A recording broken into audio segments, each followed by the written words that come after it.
ടീച്ചറിന് ഈ ഫുഡ് വേണ്ട. ഫുഡ് പോയാവുള്ളൂ. ടോൾ ബോയ് ആവണ്ട ടീച്ചറിന് വിശക്കണില്ല. ഈ ഫുഡ് ഞാൻ വേസ്റ്റ് ചെയ്യും. അപ്പൊ ഞാൻ ഫുഡ് കഴിച്ചില്ലെങ്കിൽ ശാശ്വത എന്റെ അടുത്ത് എന്ത് പറയും? ഡു ഇറ്റ് ഫാസ്റ്റ് എന്ന് പറയോ? ഇല്ല, ഞാൻ കഴിക്കൂല. വീട്ടിൽ വിടൂല. എന്റെ അടുത്ത് ഫുഡ് കഴിക്കാമെന്ന് പറയോ? ഡു ഇറ്റ് എന്ന് പറഞ്ഞ എന്താണ്? ആക്കാൻ പാടില്ല. വേസ്റ്റ് ആക്കാതെ കഴിക്കണമെന്ന്.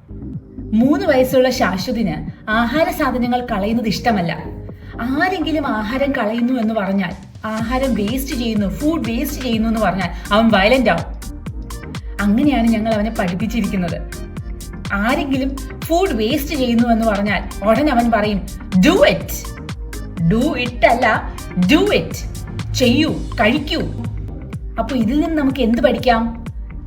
ഒരു കാര്യം ഒരാളോട് ചെയ്യാൻ പറയാൻ എങ്ങനെ പറയാം? Do it. പക്ഷെ നമ്മൾ ഇത് ആരോടെങ്കിലും ഡു ഇറ്റ് എന്ന് പറഞ്ഞാൽ ഓടാൻ പറയും. കാരണം എന്താണ്? അതിൽ വിനയഭാവമില്ല. നമുക്ക് പണ്ട് ടീച്ചർ പഠിപ്പിച്ചു തന്നിട്ടില്ലേ, പ്ലീസ്, താങ്ക് യു. അപ്പൊ അതൊന്ന് പ്രയോഗിക്കൂ, പ്ലീസ് ഡു ഇറ്റ്. അപ്പൊ ഒരാളോട് ഒരു കാര്യം ചെയ്യാൻ നമുക്ക് എങ്ങനെ പറയാം? Please do it. ഇനി നമുക്ക് ഈ ഡൂവിന് പകരം ടീച്ചർ വേർബ്സിന്റെ ലിസ്റ്റിൽ പഠിപ്പിച്ച പല വേർബ്സും ഒന്ന് ഉപയോഗിച്ച് നോക്കിയാലോ? Please read it. വായിക്കൂ, പ്ലീസ് റീഡ് ഇറ്റ്. എഴുതൂ, പ്ലീസ് റൈറ്റ് ഇറ്റ്. കഴിക്കൂ, പ്ലീസ് ഈറ്റ് ഇറ്റ്.